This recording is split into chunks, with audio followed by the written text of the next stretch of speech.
Pour cette nouvelle vidéo consacrée à Scrivener, le traitement de texte des auteurs, nous allons nous intéresser à la production du document final, une procédure qui s'appelle la compilation. Tout d'abord, on va voir qu'est-ce que la compilation. Nous verrons qu'elle peut se faire soit avec une procédure simple, soit avec une procédure un peu plus avancée, avec davantage de réglages. Puis, j'aurai l'occasion de vous détailler les principaux réglages de la compilation. Qu'est-ce que la compilation ? Elle permet, à partir d'un projet Scrivener, d'obtenir un document cohérent et présentable, comme un e-book ou un document Word prêt à être imprimé avec couverture, table des matières. Lors de la compilation, des nouvelles mises en forme peuvent être appliquées. Ainsi, concrètement, vous pourrez obtenir, à partir d'un même projet Scrivener, plusieurs documents différents, avec des formats, paginations et des couvertures différentes, adaptés pour plusieurs éditeurs. La compilation peut se faire avec une procédure simple ou une procédure avancée avec davantage de réglages.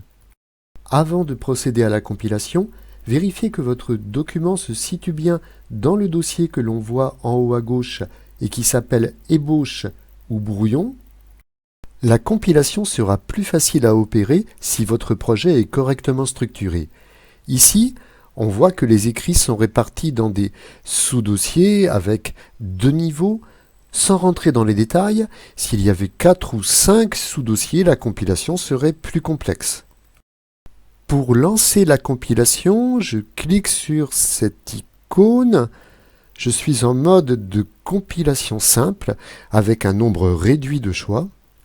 Par défaut, en mode compilation simple, c'est tout le contenu du dossier brouillon ou ébauche qui se retrouvera dans le document final. L'option choix de format propose un ensemble de règles prédéfinies. Quelques exemples.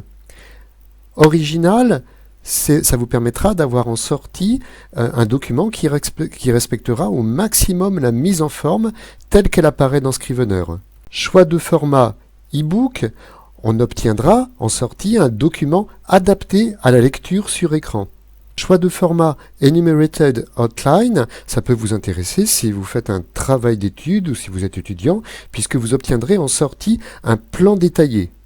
Compilé pour, ici il ne s'agit plus de mise en forme, mais de format de fichier de sortie.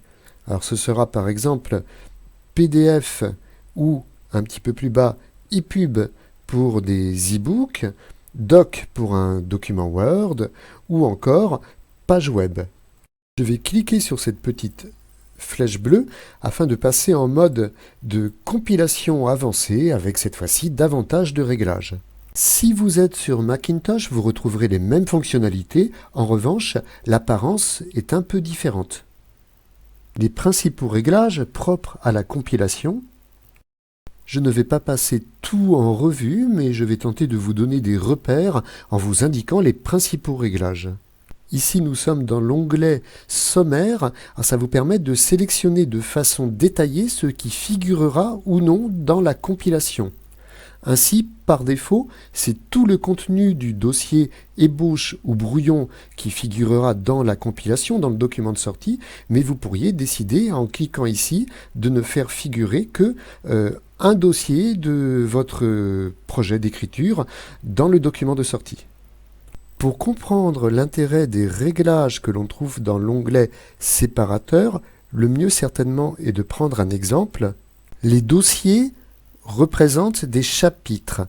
En plaçant comme réglage séparateur de texte et de dossier un saut de page, j'obtiendrai un saut de page avant tout nouveau chapitre, de façon à éviter qu'un chapitre ne commence en milieu de page.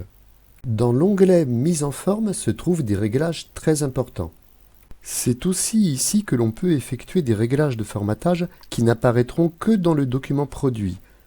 Ainsi, en cliquant sur « Ignorer le format du texte », je vais décider de modifier la police des textes. Je sélectionne ensuite le niveau de texte, puis je sélectionne le texte et je clique sur l'icône de police qui permet de modifier donc le type de police et aussi la taille de la police et Le réglage de police nouveau que je vais faire, ça n'affectera que le document imprimé. Ça n'affectera donc pas le contenu du texte dans Scrivener. Au final, vous pouvez constater que les fonctionnalités de compilation sont très puissantes. Cependant, bien les connaître demande un petit peu d'entraînement. En prenant le temps de les maîtriser, vous y gagnerez beaucoup, et vous pourrez par la suite conserver ces règles de compilation qui vous conviennent, afin de pouvoir les réutiliser plus tard. Enregistrer par exemple une règle de compilation édition e-book, une autre pour un éditeur papier. Règle de compilation enregistrée une fois pour toutes et réutilisable pour d'autres documents bien sûr. Merci de votre attention. Si vous désirez vous former pour maîtriser Scrivener, le traitement de texte des auteurs, n'hésitez pas à me contacter.